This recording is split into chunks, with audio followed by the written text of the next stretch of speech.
And now we're going to go to an entirely different realm, a place that I'm not sure really exists in our temporal reality. We are going to go to the amazing parallel universe and TARDIS, really, that is Cath's cupboard. Thank you, Amy. It is a bit of a parallel universe. I mean, you'd feel like you were parallel if somebody had locked you in a cupboard and left you there. I'm going to do things a bit differently tonight.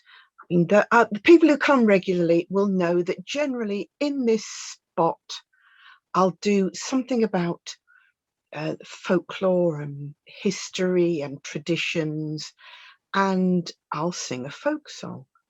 Well, tonight I'm going to do it the other way around. I'm going to sing the song first because I think when I've done the other thing, I will probably be in no fit state to sing a song.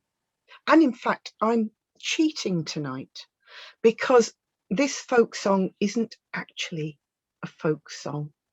And I've got that. Cath looks like she's been to a posh event. Thank you very much. Those who know me will tell you that I am quite keen on the frocks.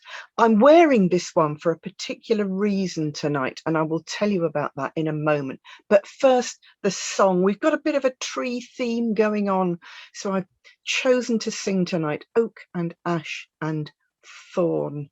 And if you want to put in the chat who wrote it, because it isn't in fact a folk song, just stick it in the, I've got the chat up now, I've put it on the side of the screen so I can see all your comments as we go along.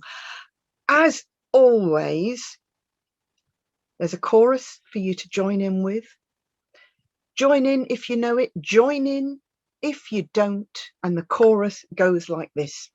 Sing oak and ash and thorn, good sirs, all on a midsummer morn.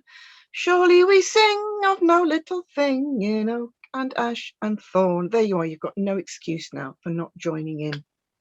Here we go. Of all the trees that grow so fair, old England to adorn, greater are none beneath the sun than oak and ash and thorn. Sing oak and ash and thorn, good sirs, all on a midsummer morn. Surely we sing of no little thing in oak and ash and thorn. Dan, I think you need to mute yourself, mate. You that is old in churchyard mould, he breedeth a mighty bowl. Older for shoes do wise men choose, and beech for cups also. But when you have killed and your bowl it is filled, and your shoes are clean outworn, back you must speed for all you need to oak and ash and thorn. Rudyard Kipling, indeed, that is true. Kipling, yes.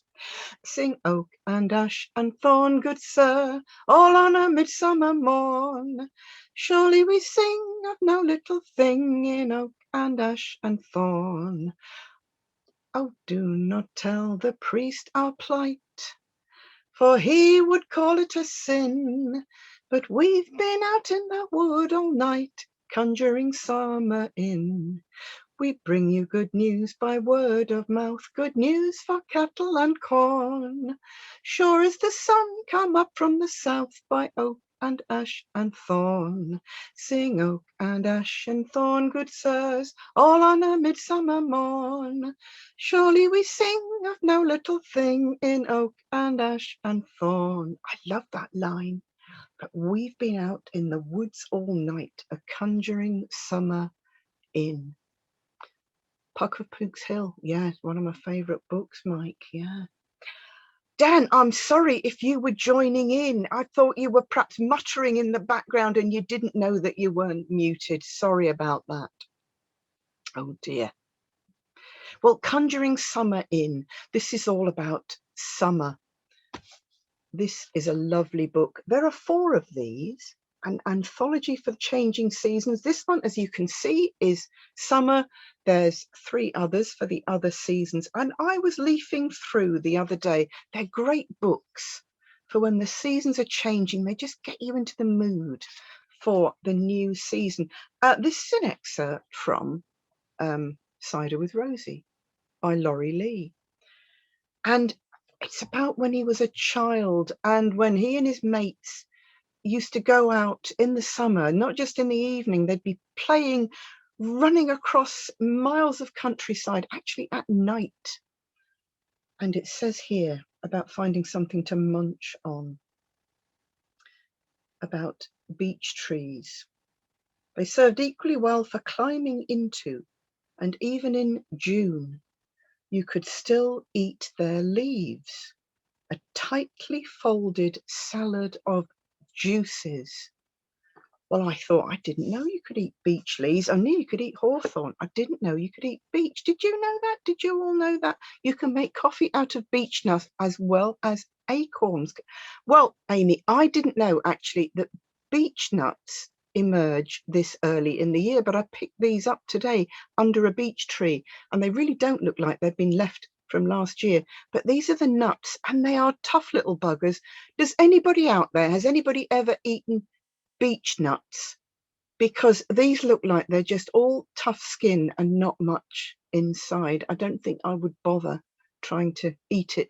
Let me know if you've got any recipes for beech nuts or if you've got any ways of getting in. So I was thinking, what else? If you were a child, say in the 1930s or even in the 1830s or 1730s, and you were out roaming and your mum hadn't given you a packed lunch, what might you be able to eat? I got this book off my shelf, Wild Foods of Britain. I don't know if anybody's got this book. It's quite an old one, as you can see. And I looked through to Pigs in the New Forest, eaten, beech nuts. They do indeed, I believe. Not much meat in each nut, that is true. There's hardly anything. So I've been having a rummage around to see what one might eat. And the reason I'm wearing this dress is that it looks very much like the lovely mushrooms I had for my tea. I'm joking. Don't do that at home, seriously. I found some beech leaves, but as Laurie Lee says, in June they might still be all right to eat. By July, they have gone a bit tough, so I'm not going to attempt to eat those. And also, look at them. I've washed them, but they're still smothered in aphids. Found some hawthorn. Going to eat a bit of that. Reen mentioned linden, a linden tree. This is linden blossom, otherwise known as lime blossom, and it's gone a bit grotty. I thought I might have some lime blossoms in my little foraged salad that I'm going to eat in a minute, but they've gone a bit horrible, so I put some of the little buds in instead. I also found, reading my book on things you can eat, sorrel. It's one of my favourite plants. Little arrowhead shaped leaves. Do anybody out there eat sorrel? Make sorrel soup. It's lovely. It's got a lovely acid flavour to it. Me elderflowers have gone a bit droopy, but I've been sitting here all evening, just every now and then the scent wafts across. Chickweed.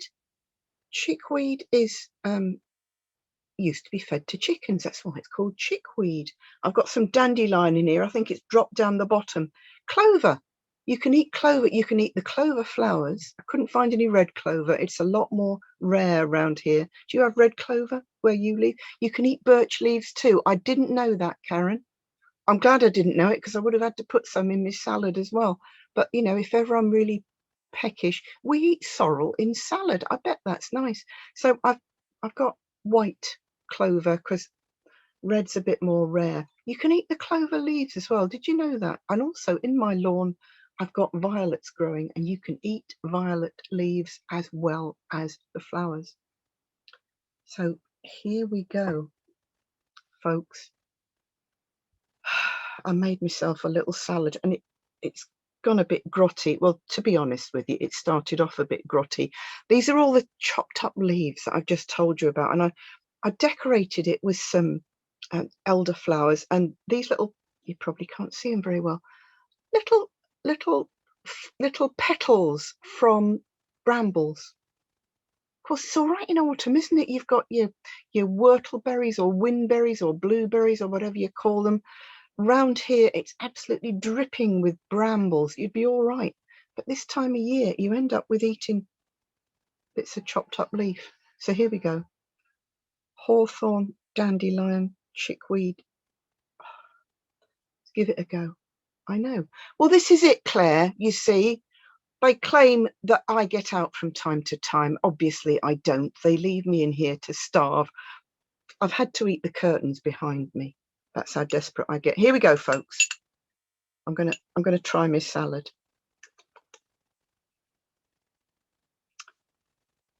If I don't come out of this alive, it's been nice knowing you. Goodbye.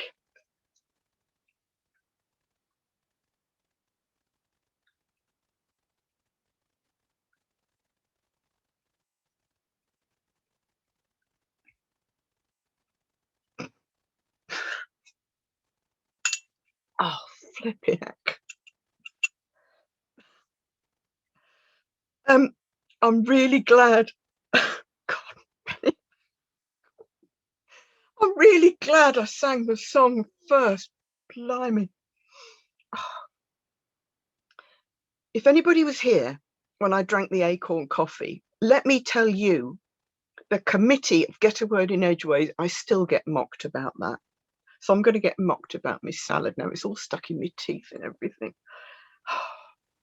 Thank you. Yes, thanks for all you do. Thank you. Oh, bloody hell.